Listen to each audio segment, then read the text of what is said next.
Berbagai topik menarik dikupas dalam dialog hari ini.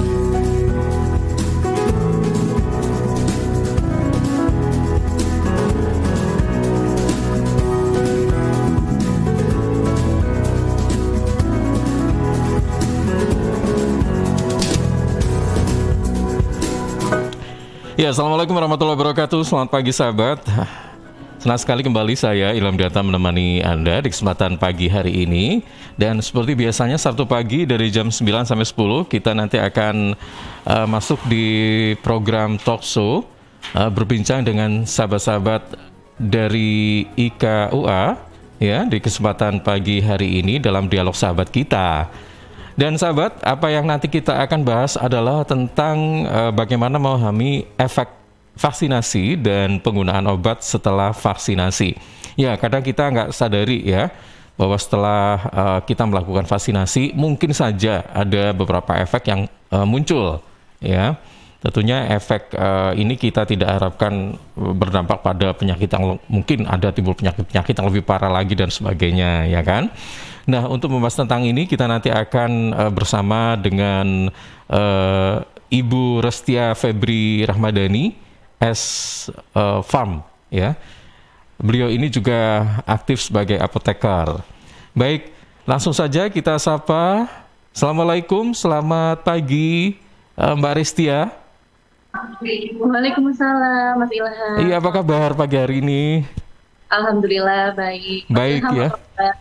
Baik, terima kasih Mbak Restia sudah meluangkan waktunya untuk bisa bergabung bersama kami ya pagi hari ini bersama dengan sahabat-sahabat Suara Sidoarjo. Ya, memang kadang kita nggak sadari ya ternyata tidak hanya vaksinasi sih, ada beberapa hal yang memang kita konsumsi itu ada dampak atau efeknya. Nggak tahu apakah dampak positif atau negatif ya kan. Nah, kali ini kita membahas tentang bagaimana memahami efek vaksinasi dan penggunaan obat setelah vaksinasi. Ini mungkin bisa langsung saja dijelaskan kira-kira sebenarnya efek atau dampak vaksinasi ini seperti apa Mbak Restia? Kalau misalnya ada dampak positif, apa dampak negatifnya apa begitu? Seperti apa ini Mbak? Monggo. Ya, terima kasih Mas Ilham.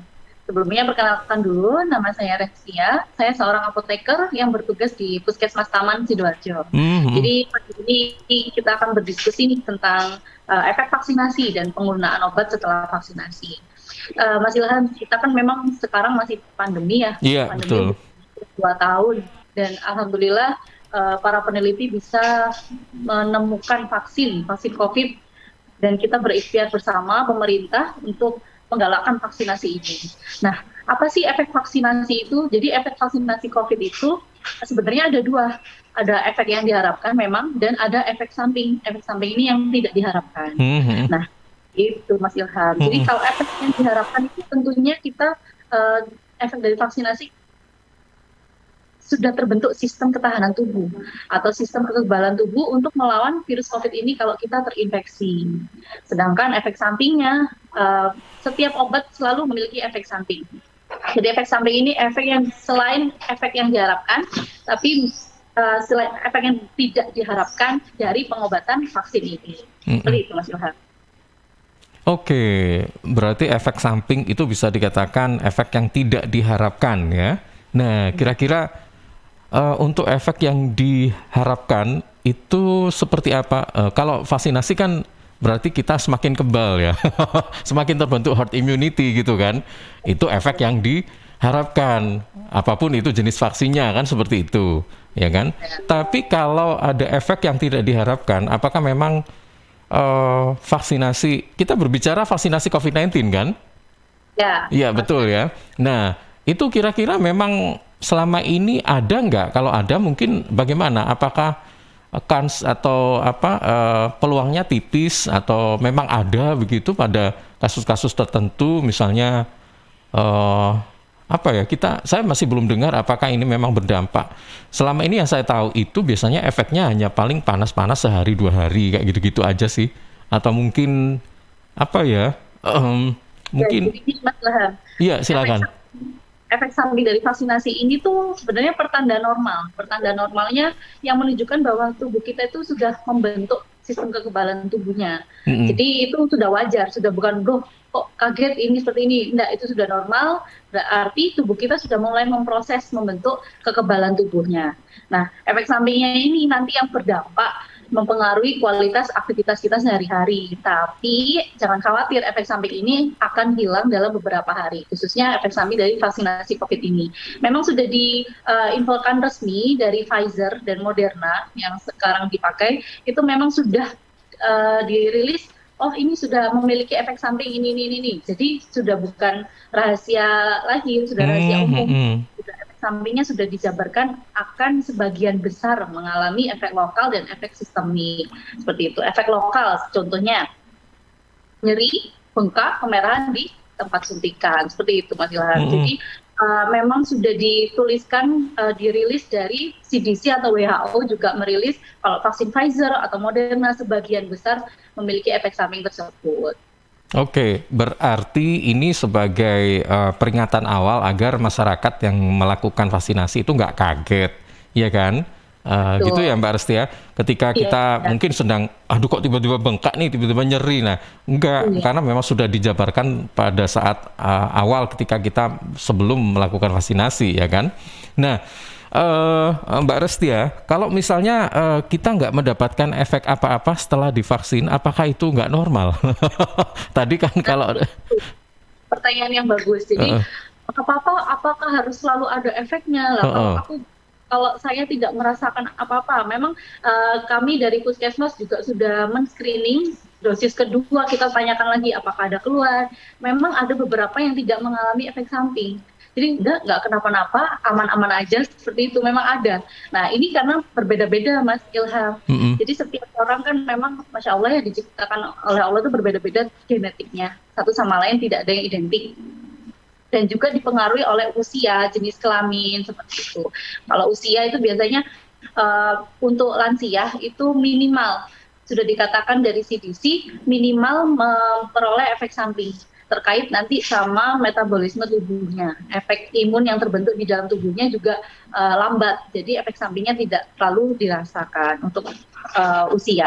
Jenis kelamin pun juga gitu, nanti mempengaruhi karena berbeda-beda. Jadi memang efektivitas vaksin ini tidak ditentukan dari tingkat keparahan efek samping. Oh kalau efek sampingnya rendah, berarti nanti vaksinnya efektivitasnya kecil, enggak gitu. Dari CDC juga merilis itu efektivitasnya tidak diukur dari tingkat keparahan efek sampingnya. Jadi nggak masalah, berarti sudah bagus kalau kita efek sampingnya tidak merasakan, berarti tubuh kita sudah fit, sudah siap menerima vaksinnya. Seperti itu Mas Ilham.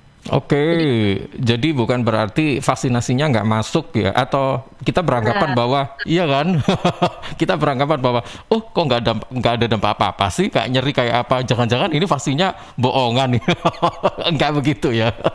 Ada pikiran itu sih Mas Ilham. Karena kita punya kekuatan beda-beda setiap orang, ya kan?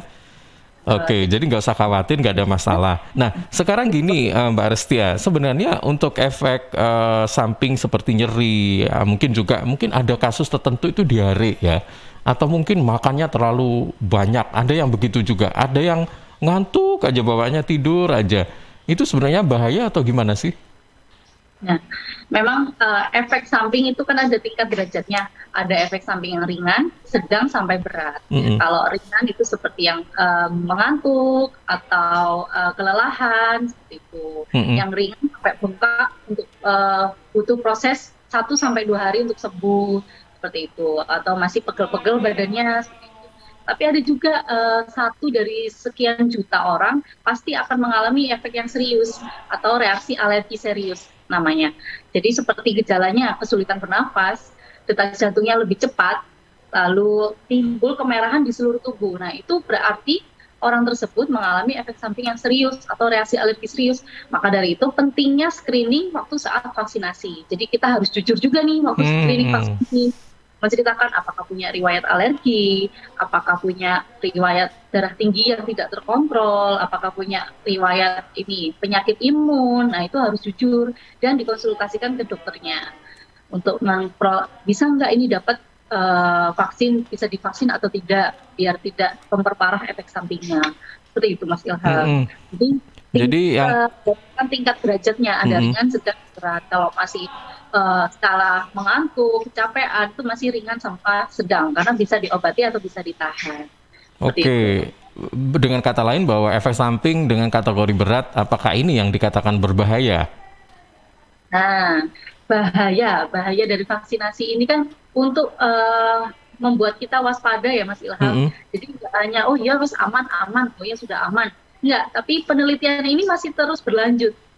Karena menemukan vaksin, menemukan suatu obat itu membutuhkan sebenarnya teorinya 8 sampai 20 tahun sebenarnya. Mm-mm. Tapi karena COVID ini pandemi dan menjadi prioritas, maka peneliti kita bekerja keras dari pagi sampai malam untuk menemukan cepat vaksin ini dan penelitian masih berlanjut sampai sekarang. Jadi kalaupun ada laporan efek samping yang serius, kita tetap laporkan. Mm-mm. Seperti itu. Jadi bisa berbeda. Nah, ini yang membuat kita waspada. Kita warning juga ke masyarakat.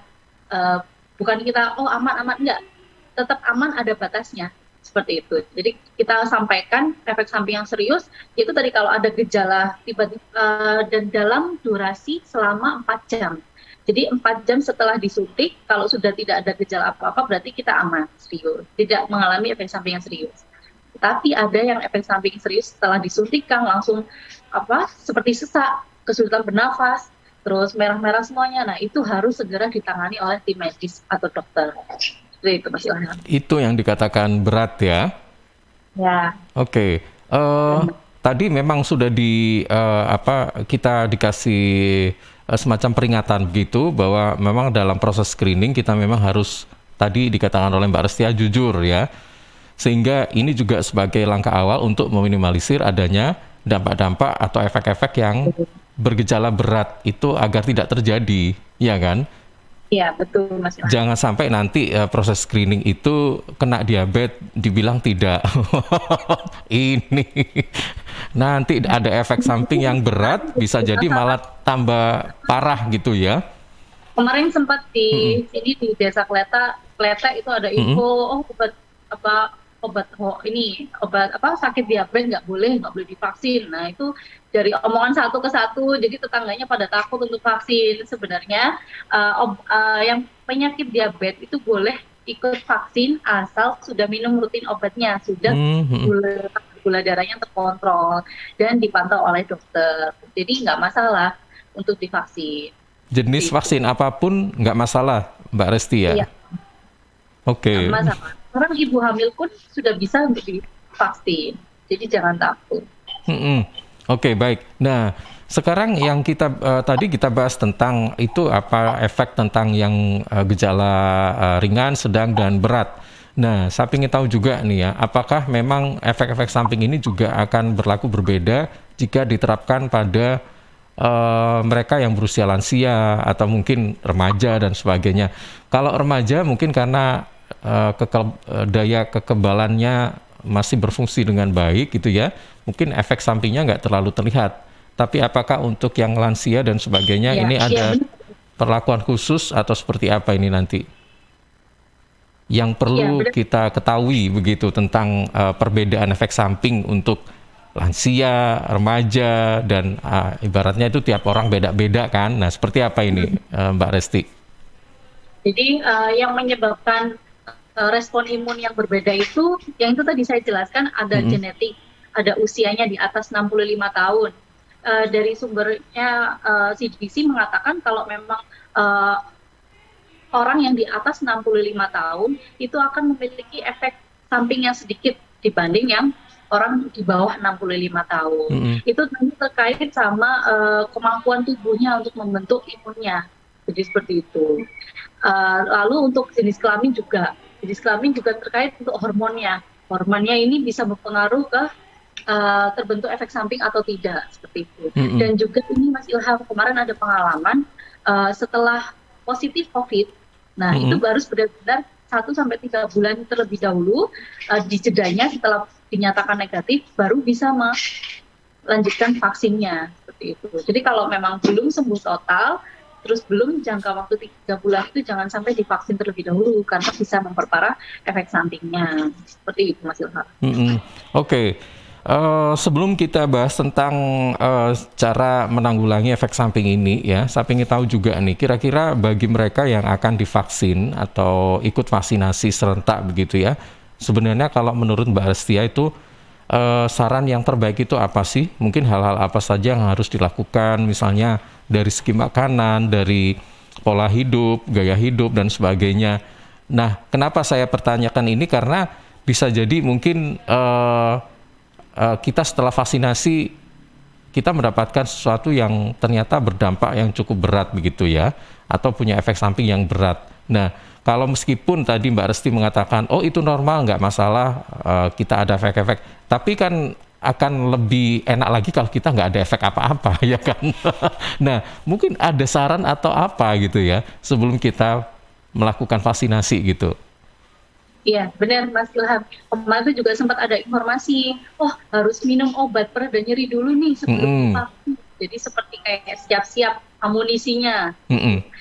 Ini harus diluruskan, ini salah. Jadi minum obat sebelum divaksin tidak akan mempengaruhi, tidak akan mempengaruhi tingkat efek sampingnya. Jadi efek sampingnya akan tetap, malah mengurangi efektivitasnya. Seperti disebutkan dari sumber juga, itu malah untuk vaksin Moderna, kalau kita mengkonsumsi obat pereda nyeri sebelum divaksin, itu akan menurunkan efektivitasnya sekitar berapa persen seperti itu. Jadi lumayan turun efektivitasnya dari Moderna ini.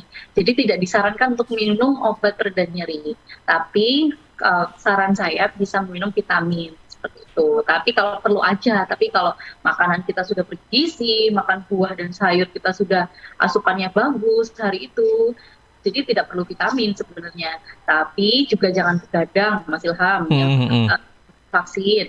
Biar tensinya nggak tinggi waktu vaksinasi pagi harinya. Terus jangan minum kopi yang berlebihan, seperti itu. Iya, kurangi aktivitas merokok mungkin ya. Atau mungkin juga udah ini stop lah gitu ya. Merokok iya, salah satu hal yang pokoknya negatif lah ini dampak merokok yang bisa. Bukan hanya negatif untuk COVID, negatif untuk keseluruhan. Jangka panjang pun negatif sih Mas Ilham. Jadi jangan, kalau yang sudah kecanduan ayo dikurangi pelan-pelan. Diganti apa ya Mas Ilham kalau merokok? Masak permen? Enggak juga ya. Tapi ini mungkin banyaklah cara-cara ya supaya kita bisa mengurangi demikian. Mungkin dengan cara dikurangi per hari misalnya tiga ini batang misalnya, atau lebih dari 5 batang ya dikurangi lah, setidaknya 2 ya, kayak gitu-gitu kan, dijarangkan gitu loh. Habis itu dari hitungan hari, hitungan minggu. Pokoknya diturunkan perlahan, Mas Ilham. Betul. Mbak Resti, satu lagi nih ya.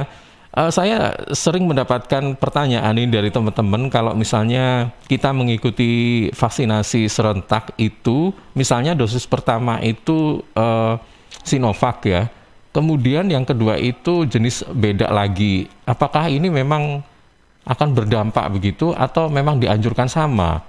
Maksudnya kan kadang-kadang agak susah ya untuk mendapatkan kesamaan jenis vaksin dengan waktu yang misalnya ini dituntut agar cepat begitu. Ini adanya Moderna nih misalnya kayak gitu.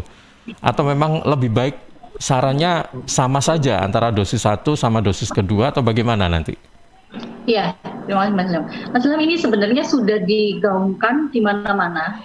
Jadi maksudnya bukan kompetensi saya untuk ayo vaksinnya harus sama karena ini terbuat dari ini. Tapi setahu saya memang harus sama vaksin 1 dan vaksin 2 karena jenisnya bahan dasarnya untuk vaksinnya ini berbeda. Jadi yang pertama ada Sinovac itu dari virus yang dilemahkan.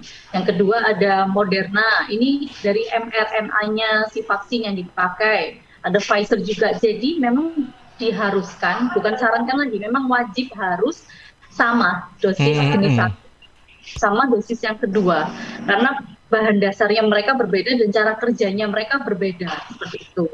Kalaupun terpaksa tidak ada lagi, ya jangan dulu, jangan vaksin dulu, jangan dipaksa vaksin yang berbeda dulu seperti itu. Jadi sabar menunggu, pemerintah juga sedang mengusahakan dan pasti mempertimbangkan yang dosis 1, dosis 2 itu sudah dipertimbangkan jumlahnya. Jadi harus genap memang. Tidak boleh dosis 1 Sinovac, dosis kedua Moderna atau Pfizer, itu tidak boleh. Jadi memang harus sabar menanti saja. Seperti itu. Atau bisa mendengar suara Sidoarjo informasi terkait pembukaan vaksin di mana, vaksin Moderna atau Pfizer atau dari Puskesmas Taman juga bisa. Seperti itu. Jadi memang untuk dosis 1 dan 2 ini lebih baik sama jenis vaksinnya ya, Mbak Resti ya? Bukan sama. Dan misalnya nih, kalau untuk ketiga itu apakah harus sama juga atau beda lagi nggak masalah? Nah, untuk sekarang kan memang sudah jalan 6 bulan lebih ya vaksin, jadi memang sudah dibutuhkan vaksin booster. Tapi untuk yang sekarang vaksin booster ini diperuntukkan untuk nakes, Mas Ilham, untuk tenaga kesehatan. Untuk masyarakat umum belum dibuka untuk vaksin ketiga. Nah, kemarin yang untuk nakes itu vaksin ketiganya sudah menggunakan vaksin yang berbeda. Jadi yang pertama sama kedua misal sudah Sinovac, yang ketiga kita sudah bisa menggunakan yang berbeda, bisa Moderna atau Pfizer gitu. Tapi masih untuk tenaga kesehatan, masyarakat belum mendapatkan yang booster seperti itu. Karena memang masih banyak yang belum dapat dosis 2, Mas Ilham. Dua saja belum ya, seperti itu. Jadi ini sebagai pemahaman awal untuk kita semua bahwa memang untuk vaksin 1-2, dosis 1-2 maksudnya itu harus sama. Untuk yang ketiga kalau beda nggak ada masalah ya, Mbak Resti gitu kan? Baik. Mbak Resti, nanti kita akan lanjutkan kembali ya obrolan kita pagi hari ini. Dan tentunya saya masih juga membuka kesempatan untuk sahabat Suara Sidoarjo yang ingin bertanya ya. Tentang efek samping vaksinasi dan penggunaan obat setelah vaksinasi. Ini seperti apa? Silakan Anda bisa sampaikan pertanyaannya melalui 031-896-1514 atau melalui WhatsApp di 0811-309-1009. Kami segera kembali setelah beberapa spot berikut ini. Suatu hari di dalam tubuh yang sudah divaksinasi, vaksin bekerja dalam tubuh menimbulkan kekebalan melawan COVID-19. Lapor Komandan, tubuh ini baru saja dimasuki vaksin dan kini mengalami beberapa reaksi seperti pusing, demam, dan mengantuk. Apakah ini berbahaya, Komandan? Tenang, tubuh ini baik-baik saja. Justru pasukan kita akan semakin kuat untuk melawan virus dan... Sudah, biar saya saja yang menjelaskan, Komandan. Ya, reaksi setelah vaksinasi merupakan hal yang wajar terjadi. Umumnya hanya gejala ringan seperti nyeri, bengkak, dan kemerahan di tempat suntikan, pusing, atau demam. Nah, kalau sudah di rumah dan terjadi reaksi, tetap tenang, hubungi nomor kontak yang ada di kartu vaksinasi. Ayo, vaksinasi COVID-19 sekarang juga. Dipersembahkan oleh Kementerian Kesehatan Republik Indonesia. Wah, habis makan, merokok dulu Ih, asap apa sih nih, ganggu banget.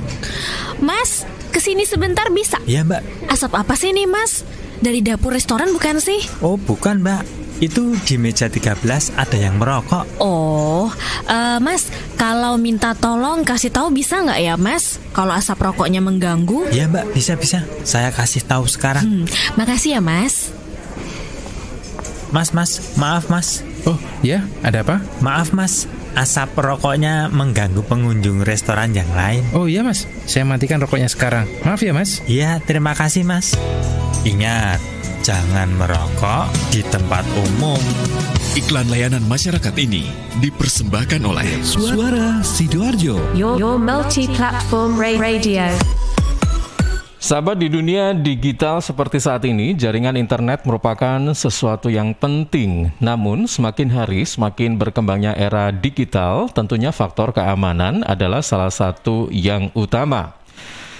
Kini telah hadir Cisco Meraki atau keamanan jaringan yang sangat mudah dioperasikan, digunakan untuk melindungi perusahaan dari hal yang tidak diinginkan.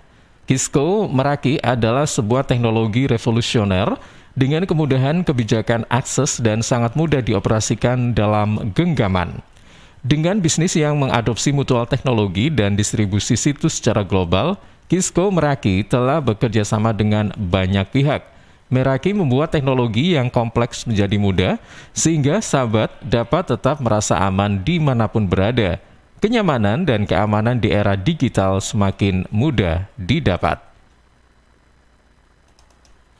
Rokok opo iki lho, kok putihan? Ya rokok entok, ya murah, ya akeh. Rokok ilegal iki. Masa rokok ilegal iki? Yo iki. Lah awakmu kok roh nek iki rokok ilegal? Rokok ilegal iki gak nek pita cukene. Samen paling roe bandrol kuwi lho. Rokoke kudu enek merek karo nama perusahaane sing terdaftar ndek Bea Cukai. Lokasi pembuatane ndek kene ya gak enek. Terus ndek kene rokok ilegal iki gak enek gambar karo peringatane teko pemerintah. Berarti rokok ilegal gak resmi no? Aduh ya mesti to Lemul. Rokok ilegal merugikan negara. Mergo ora mbayar cukai sing digembangun negara. Walah tutu, sepenting wong-wong gak roh. Loh, gak iso lagi. Makane to Le, tuku sing pasti-pasti ae. Aja ngawur. Laporkan peredaran rokok ilegal ke kantor Bea Cukai terdekat atau hubungi nomor 1.500-225 1.500-225. Iklan layanan masyarakat ini dipersembahkan Bea Cukai Sidoarjo. Ayo, ngewangi Bea Cukai, berantas rokok ilegal. Bea Cukai Sidoarjo, fokus mengawasi, tulus melayani. Arek-arek iku rame lapo sih? Mulakno, nek dikandani wong tuwek dirungokno, nek durung siap duwe anak, gak usah rabi. Anake loro, pilek, watuk, ono seseke. Loh, bahaya iku. Momong dorong, budalo nang bidan. Hati-hati dan waspada ya. Demam, batuk, dan susah nafas bisa jadi itu tanda-tanda pneumonia atau infeksi paru-paru. Penyebabnya bisa virus, bakteri, atau jamur. Mudah menular lewat droplet saat batuk atau bersin. Tapi, ini bisa dicegah dengan pemberian imunisasi PCV pada bayi dan anak. Imunisasi PCV selain mencegah pneumonia juga bisa mencegah radang selaput otak atau meningitis dan radang telinga tengah atau otitis media. Imunisasi PCV diberikan pertama pada bayi usia 2 bulan, dilanjutkan pada usia 3 bulan, dan dosis ketiga saat anak usia 12 bulan. Imunisasi PCV bisa didapat di posyandu, bidan, puskesmas, rumah sakit, klinik kesehatan, praktek dokter mandiri, dan layanan kesehatan lain yang menyediakan imunisasi. Lapong guyu-guyu dewe. Putune wis sehat, Cak. Wis diimunisasi PCV pisan. Seneng aku. Gak pengen ngeramut bayi maneh ta? Ayo tak gaweno. Iklan layanan masyarakat ini persembahan Dinas Kesehatan Kabupaten Sidoarjo. Sahabat, seiring bertambahnya usia, tubuh mulai bersifat asam atau asid sehingga mudah terserang penyakit. Segera perbaiki pola makan dan perbanyak asupan alkaline seperti sayur, buah, dan Cheers Alkaline Powered. Cheers Alkaline, air minum kesehatan dengan pH tinggi 8,5 yang setara dengan sayur dan buah, serta punya 6 manfaat, yakni meningkatkan metabolisme dan daya tahan tubuh terhadap virus, menjadi antioksidan alami pencegah kanker, menjaga kekuatan tulang dan gigi, membantu penyerapan mineral lebih efektif, membantu hati dan ginjal, membuang racun dari tubuh, serta mencegah sakit ma. Info lengkap Cheers hubungi Sutrisno 0821 4225 6646 0821 4225 6646. Cheers, healthy drinking water. CHEERS, cheers. CHEERS, cheers. CHEERS, cheers. Air minum yang terbaik, hey. Cheers in the house. Cheers, air ber-pH tinggi. Cheers dapat membantu netralkan pH tubuh. Cheers mengandung antioksidan alami. Cheers, air minum terbaik untuk keluarga. Air minum sehat keluarga. Air minum dengan pH tinggi. Cara pesannya mudah, petugasnya ramah. Gratis ongkos kirim, hey. Cheers in the house. Untuk pemesanan via WhatsApp di nomor 087777243377. Gratis ongkos kirim. Cheers in the house. Untuk wilayah Sidoarjo dan sekitarnya bisa menghubungi Depo Candi di 0821 4225 6646 0821 4225 6646. Muka kamu selalu cerah ya? Ah masa?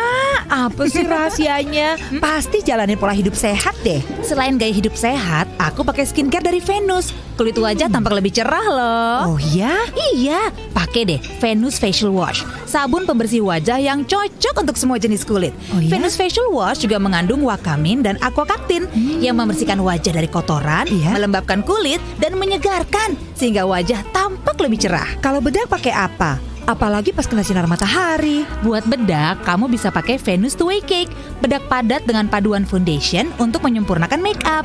Mengandung SPF 18, chamomile oil, dan vitamin E yang bisa melindungi kulit wajah dari sinar matahari. Begitu, mau coba ah. Jangan lupa sama Venus skincare lainnya. Cleansing, face toner, dan hand body milk. Venus, melindungi cantikmu kini dan nanti. Dari Kimia Farma. Victory! Yeay, turret musuh hancur. Menang lagi. 1 match lagi lah. Haha. Le, kamu tuh tahun depan masuk SMA. Masa main terus? Kapan belajarnya? Iya, Mak, sebentar lagi. Mumpung stay at home nih. Loh, justru kalau stay at home harus tetap rajin belajar dong. Bosen mah belajar gitu-gitu aja. Kalau mau lihat buku lain atau coba-coba latihan soal, harus beli lagi. Nih coba ya, mana-mana smartphone kamu. Buka Indium Study di browser. Dengan 10.000 aja, kamu dapat mengakses buku pelajaran, tryout, dan video tutorial menggunakan laptop maupun smartphone. Lengkap dari tingkat SD, SMP, sampai SMA. Oh iya bener mah. Kayak harga bakso aja ya.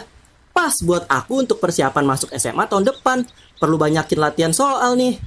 Nah, pintar. Belajar yang rajin ya. Wujudkan bersama IndiHome. Sahabat khusus warga Jatim, ada kabar gembira untuk Anda yang punya kendaraan bermotor sesuai dengan keputusan Gubernur Jatim tahun 2021 nomor 188/151 sekian tentang pemutihan dan insentif pajak daerah untuk warga Jatim. Jadi diberlakukan pemutihan bebas denda PKB dan BBNKB serta bebas BBN kedua dan lain-lain. Juga insentif pajak sebesar 20% untuk kendaraan roda 2 dan 3.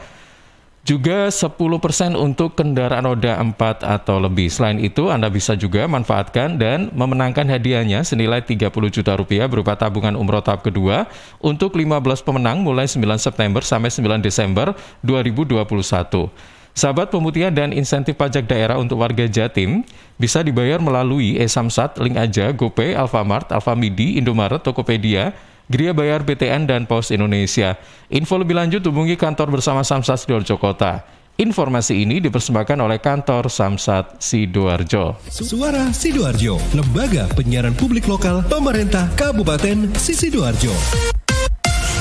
Terima kasih sahabat, Anda masih bersama kami di program Dialog Sahabat Kita bersama dengan sahabat-sahabat dari IKUA ya, tentang memahami efek vaksinasi dan penggunaan obat setelah vaksinasi bersama Mbak Restia Febri Ramadhani SFAM ya, di kesempatan pagi hari ini.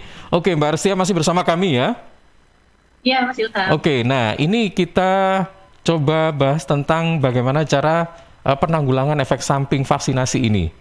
Seperti apa ini, Mbak? Monggo silakan. Ya, jadi Mas Ilham, efek samping ini memang kita tidak bisa menghindari. Mau nggak mau, bisa kita terkena efek samping. Tapi ada cara menanggulanginya. Untuk pencegahannya, sebelum divaksin, kita fitkan badan kita dulu. Jadi seperti tidak begadang, tidak minum kopi atau rokok yang berlebihan.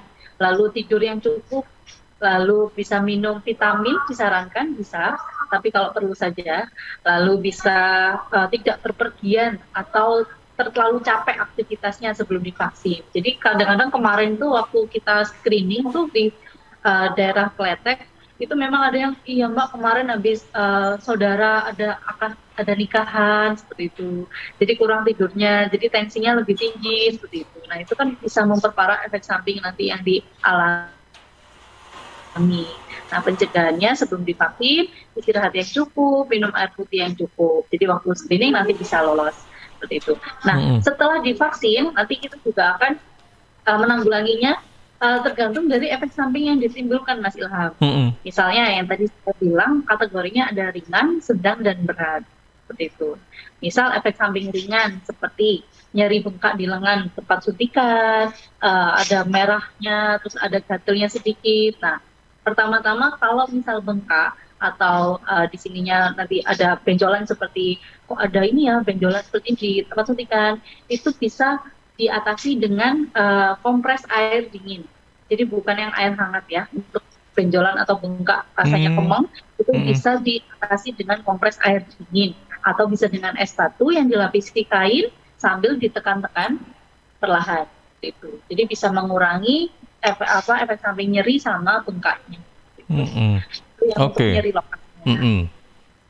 Nah, apakah pada kasus tertentu perlu kita konsumsi obat-obatan, misalnya?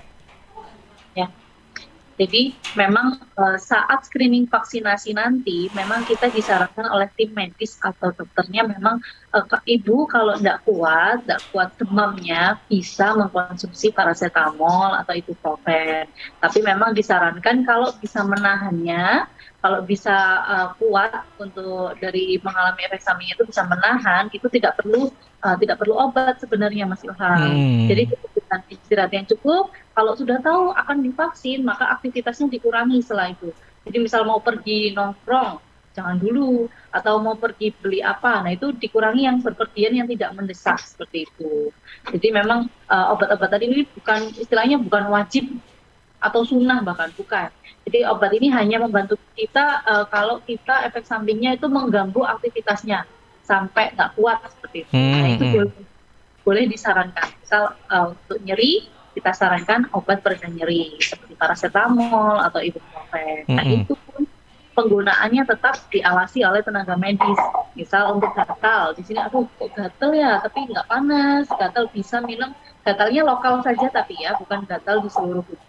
Kalau gatal di seluruh tubuh itu sudah masuk efek samping yang berat. Kalau untuk gatal yang di daerah lokal bisa mengkonsumsi obat-obatan anti alergi.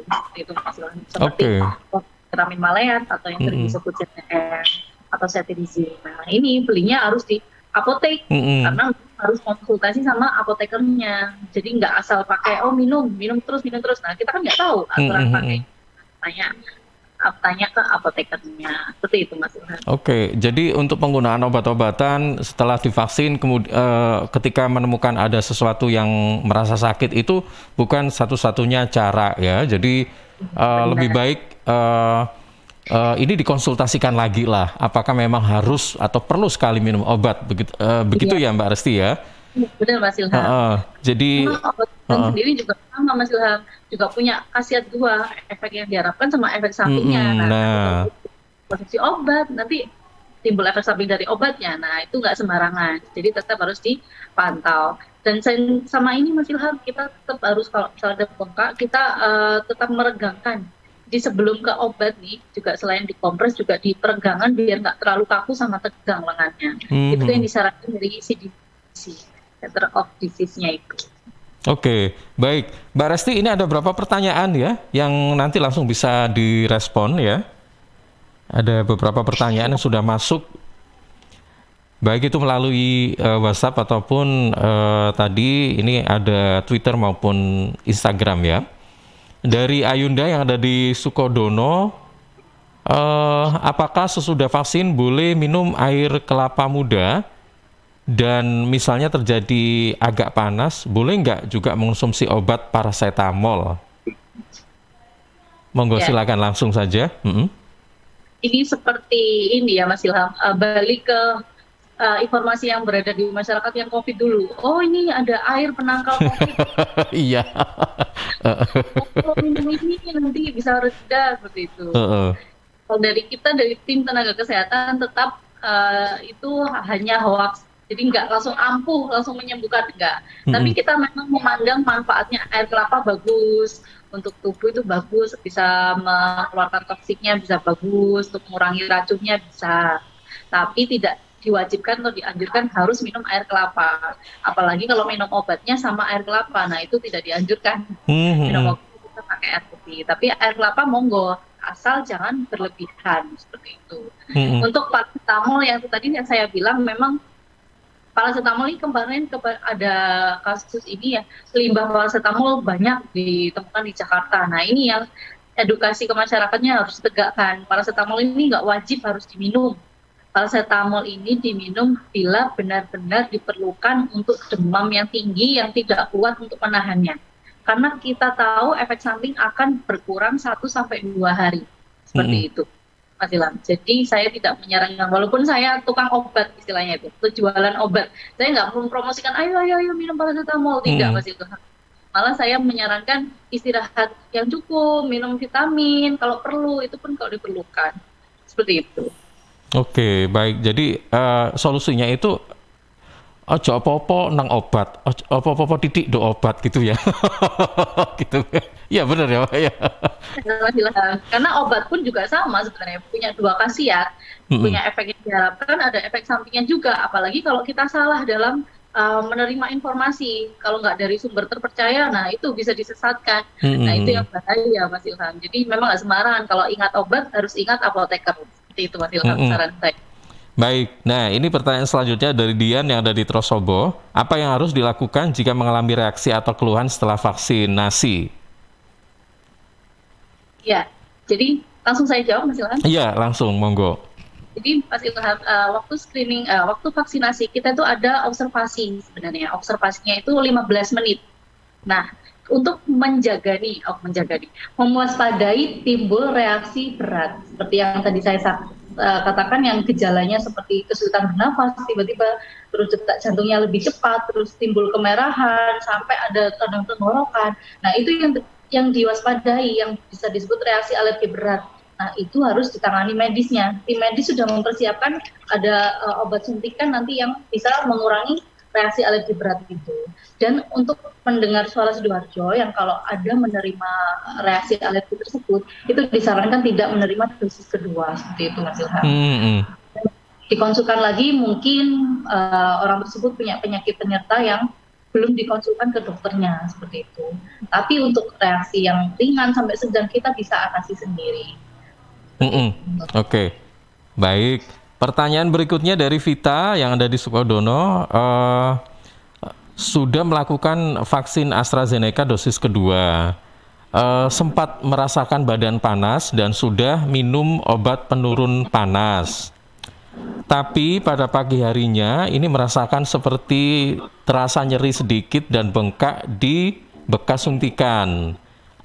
Pertanyaannya, apakah perlu dikompres, Kak, ke bekas suntikannya itu? Iya benar, Mas Ilham, perlu jawabannya. Karena memang apalagi yang tadi saya bilang air dingin ya kompresnya, bukan air panas. Nanti kalau air panas malah memperparah.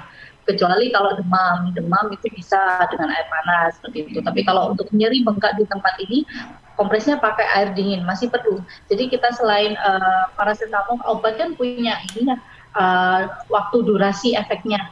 Mungkin efeknya sudah habis, sudah berkurang, minum obatnya hanya malam aja, paginya masih terasa. Nah, kalau kita ada beberapa orang yang nggak suka minum obat, kita bisa kompres dengan air dingin seperti itu.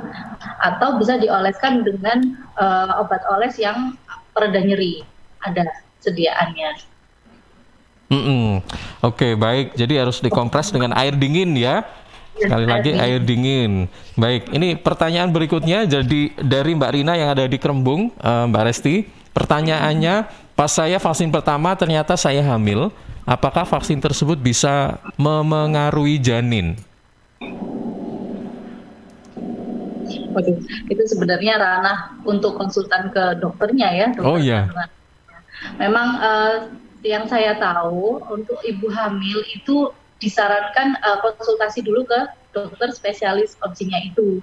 Jadi apakah usia kehamilannya sudah siap, sudah boleh untuk menerima vaksin, ataukah orang pasien tersebut tidak memiliki riwayat penyerta penyakit yang lain seperti itu. Nah itu yang saya kurang tahu itu. Bisa dikonsultasi ke dokter opsinya seperti itu. Oke. Tapi memang tidak ada vaksin yang aman untuk ibu hamil dengan usia kehamilan tertentu, Mas Ilham. Baik, ini pertanyaan berikutnya dari Mbak Pratiwi yang ada di Candi. Jika terjadi reaksi alergi lokal seperti kulit kemerahan, apakah perlu perawatan terapi? Nah, ini perlu istilahnya biar keren, terapi. Efek samping vaksinasi seperti itu. Padahal nanti akan hilang sendirinya dalam 1-2 hari, Mas Ilham. Nah, nggak apa-apa. Berarti sebenarnya nggak usah terlalu panik dulu deh ya, gitu kan? Iya benar, Mas Ilham. Jadi masyarakat ini ya saya bilangnya bopoh. Jadi kayak berusuh ini harus siap ini seperti panikan ya, Mas Ilham. Jadi memang efek sampingnya ini dari sebagian besar puskesmas taman melakukan vaksinasi memang sebagian besar itu mengeluhkan hilang dalam 2 hari, 2-3 hari. Saya pribadi pun setelah suntik Moderna yang ketiga itu hilang dalam 3 hari. itu saya sudah mengkompres dengan air dingin, saya minum paracetamol karena saya nggak kuat. Karena saya sebelumnya sempat positif juga Mas Ilham. Di 3 bulan ternyata ada efek samping yang berbeda untuk saya dibanding teman-teman kesehatan yang lain. Jadi saya benar-benar off dari kerjaan dulu. Jadi istirahat, terapinya mungkin itu terapinya. Jadi istirahat total, kalau efek sampingnya cukup serius atau sedang seperti itu, terus minum-minuman yang air putih yang cukup, istirahat, sama buah sama sayur Mas Ilham, sama vitamin Mas Ilham. Jadi vitamin misal badannya pegal-pegal, itu saya sarankan komposisinya yang vitamin B1, B6 sama B12 seperti itu. Beta ya? Beta. Oke, vitamin B ya. Oke, baik. Pertanyaan yang terakhir ini dari Mas Hendra yang dari Sidoarjo ya. Apa standar operating prosedur yang harus dilakukan bagi penerima vaksin setelah divaksin? Wah, sekarang istilahnya keren lagi. Tadi sudah terapi, sekarang SOP ya. SOP. SOP-nya dari setelah vaksin. Pertama, jangan berpergian terlebih dahulu, alias aktivitasnya dikurangi. Kedua, makan buah yang ringan, makan makanan yang ringan seperti buah-buahan, sayuran yang kaya akan vitamin, Mas Ilham. Ketiga, kalau merasakan, biasanya efek samping akan timbul besoknya atau malamnya Mas Ilham. Kita sedia, kalau memang nggak kuat, sedia obat paracetamol atau obat pereda nyeri bisa ditanyakan di apotek, atau obat anti alergi bisa ditanyakan di apotek juga. Itu sedia itu. Terus yang ketiga, yang keempat bisa diminum sesuai aturan pakainya yang disampaikan apotekernya tadi. Kalau misal nyeri, minum paracetamolnya 3 kali sehari sesudah makan 1 tablet. Gitu. Obat anti alerginya yang cetirizine 1 kali sehari 1 tablet seperti itu SPP-nya. Terus yang keempat, berdoa Ilham. Iya. Ini mendekatkan diri ya. Semoga ini kan bentuk ikhtiar ya Mas Ilham. Iya, betul. Biar kita menangani COVID ini bersama-sama pemerintah. Jadi ya bismillah, semoga bisa. Lalu yang terakhir saya lupa, ini kalau efek sampingnya berat, tadi yang tetap waspada, jangan lupa simpan nomor kontaknya, nomor kontak puskesmas terdekat atau rumah sakit terdekat seperti itu. Atau biasanya kan dapat kartu vaksin nih Mas, kartu vaksin. Nah di situ ada nomor kontaknya. Nomor kontak kalau misalnya ada berat gejalanya bisa menghubungi nomor sekian seperti itu. Oke, baik. Ini beberapa pertanyaan sudah saya sampaikan. Sebagai penutup, apa yang bisa kita dapatkan dari perbincangan kita pagi hari ini, Mbak Restia? Mungkin ada imbauan atau saran atau seperti apa? Silakan. Ya, saran saya jangan takut untuk vaksin karena efek samping vaksin sudah ada jabarannya dan sudah ada penanggulangannya masing-masing. Dan kita bersama-sama berikhtiar dari masyarakat umum dan tenaga kesehatan bersama-sama bergotong royong untuk melawan COVID ini melalui vaksinasi. Jadi jangan melulu tentang obat, kita terapi non obat dulu, lalu obat kalau diperlukan tetap tanya apotekernya. Seperti itu Mas. Silakan. Oke, baik. Terima kasih Mbak Restia, mudah-mudahan apa yang kita perbincangkan pagi hari ini bermanfaat ya, tentunya untuk sahabat Suara Sidoarjo yang sudah mengikuti vaksinasi secara serentak. Kalau mungkin terjadi hal-hal efek samping ya, baik itu alergi lokal dan sebagainya, sekali lagi memang jangan terlalu panik dulu ya kan. Kemudian jangan tergesa-gesa untuk langsung mengkonsumsi obat. Iya, ini apa memang harus menunggu sehari gitu aja ya, gitu ya, sehari 2 hari gitu? Iya, sehari 2 hari. Tapi kalau memang nggak kuat, nggak apa-apa, minum obat aja, jangan dipaksakan. Oh, oke. Itu pun kalau ada kasus misalnya panas banget kayak gitu kan? Turun, sudah dikompres, sudah istirahat, minum air putih yang banyak, kok masih nggak turun, itu nggak apa-apa. Obat paracetamolnya atau ibuprofen. Oke, baik. Ya, terima kasih Mbak Restia. Sekali lagi semoga bermanfaat. Selamat melanjutkan aktivitas. Selamat pagi dan assalamualaikum warahmatullahi wabarakatuh. Waalaikumsalam warahmatullahi wabarakatuh.